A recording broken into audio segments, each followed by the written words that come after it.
Momento da codificação.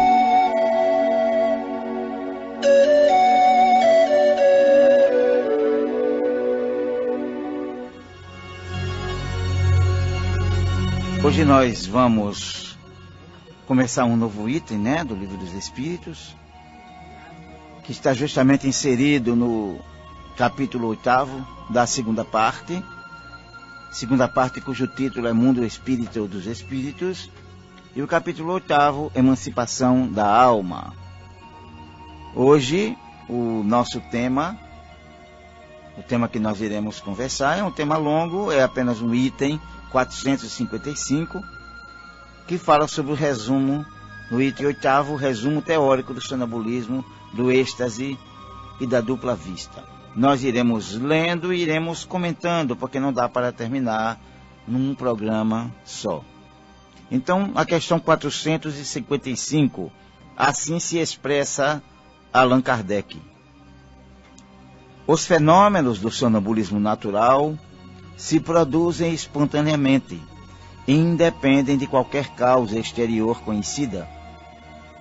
Mas entre algumas pessoas dotadas de organização especial, podem ser provocadas artificialmente pela ação do agente magnético.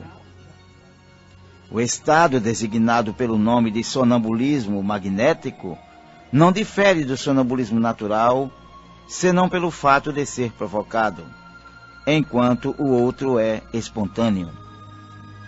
O sonambulismo natural é um fato notório que ninguém pensa pôr em dúvida, apesar do aspecto maravilhoso dos seus fenômenos.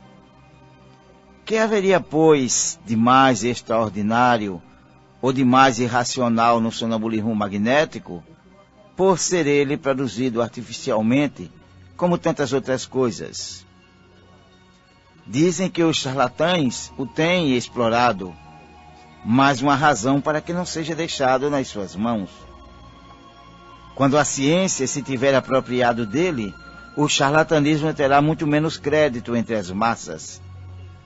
Mas, enquanto se espera, como o sonambulismo natural ou artificial são um fato, e contra fato não há argumentos, ele se firma, apesar da má vontade de alguns, e isso no próprio seio da ciência, onde penetra por uma infinidade de portas laterais, em vez de passar pela central. E, quando lá estiver plenamente firmado, será necessário lhe conceder o direito de cidadania. Para o Espiritismo, o sonambulismo é mais do que um fenômeno fisiológico. É uma luz projetada sobre a psicologia. É nele que se pode estudar a alma, porque é nele que ela se mostra a descoberto. Ora, um dos fenômenos pelos quais ela se caracteriza é o da clarividência, independente dos órgãos comuns da visão. Os que contestam o fato se fundam em que o sonâmbulo não vê sempre e à vontade dos experimentadores, como através dos olhos. Seria de admirar que os meios sendo diferentes, os efeitos não sejam os mesmos? Seria racional buscar efeitos semelhantes quando não existe o instrumento?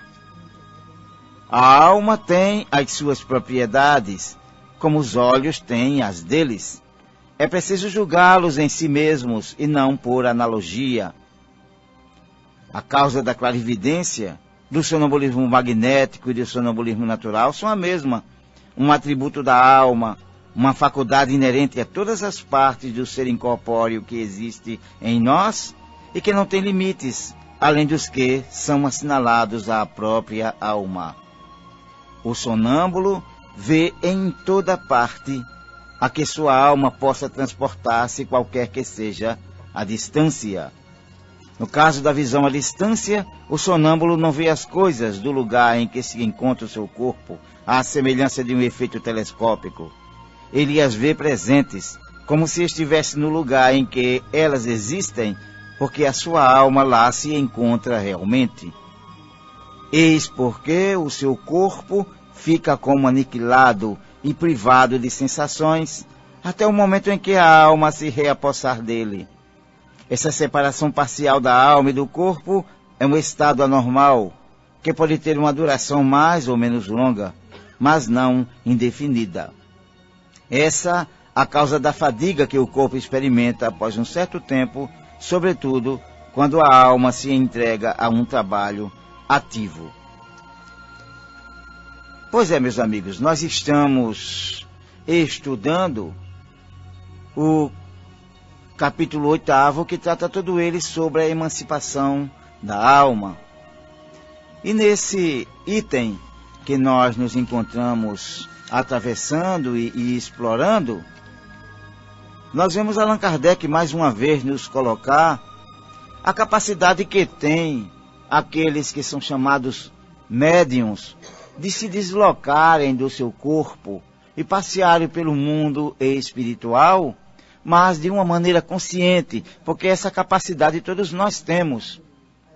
Todos nós, ninguém é preso, acorrentado ao corpo, de tal maneira que vivamos eternamente dentro dele enquanto estamos encarnados. Todos nós temos a liberdade de passear. O exemplo disso é o pensamento, né? Pelo pensamento nós vamos muito longe, né? Nós vamos para além das estrelas, se assim quisermos, através dos nossos pensamentos. Nós criamos as ideações mais fantasiosas, ou as teorias mais reais nós conseguimos acesso através do nosso pensamento. Então, todos nós, nenhum de nós está preso ao corpo material. Durante o estado de sono, nós saímos do corpo, né? E até já foi comentado aqui que alguns sonhos, na realidade, são viagens astrais. Alguns outros são elementos oriundos do nosso inconsciente, como a própria psicanálise nos traz à baila, quando nós estudamos, junto com Freud, né, a interpretação dos sonhos. Então, todos nós temos essa capacidade de liberação, mas alguns que apresentam a capacidade do sonambulismo, do êxtase e da dupla vista, se desloca. E não é o indivíduo vendo a distância como se estivesse focando com um binóculo, como se estivesse focando com uma luneta ou com um telescópio, mas é o próprio espírito que muitas vezes se desloca até o local e assiste determinadas coisas. Nós podemos citar assim de passagem, já que o tema em evidência não está relacionado a isso, mas podemos citar as experiências de quase morte, em que as pessoas, no momento em que se encontram no estado de profundo coma ou no estado de morte aparente, ela faz viagens, elas têm constatações e demonstra cabalmente, demonstra de uma maneira muito clara e cristalina que a alma ela não está sobremaneira atada ao corpo, mas que ela é apenas um pássaro, que aberta a gaiola através do fenômeno do sono, essa alma ela pode voar, ir à distância e chegar a locais inimaginados. No sonambulismo, isso pode ser absolutamente natural, o sonâmbulo falar através do corpo, mas estando à distância, ou pode ser provocado, como em muitos métodos de hipnotismo, né, em que algumas pessoas que são sensíveis e sensitivas, elas conseguem visualizar à distância a distância de onde ele se encontra, o que está acontecendo. Então, nós começamos então esse resumo teórico do sonambulismo, do êxtase e da dupla vista. Iremos, ao longo de alguns programas, conversando acerca deste processo. Nós vamos agora para um momento musical, né, com o Silvio Sodré, e em seguida nós voltaremos para conversar e para perguntar também onde estão os nossos amores.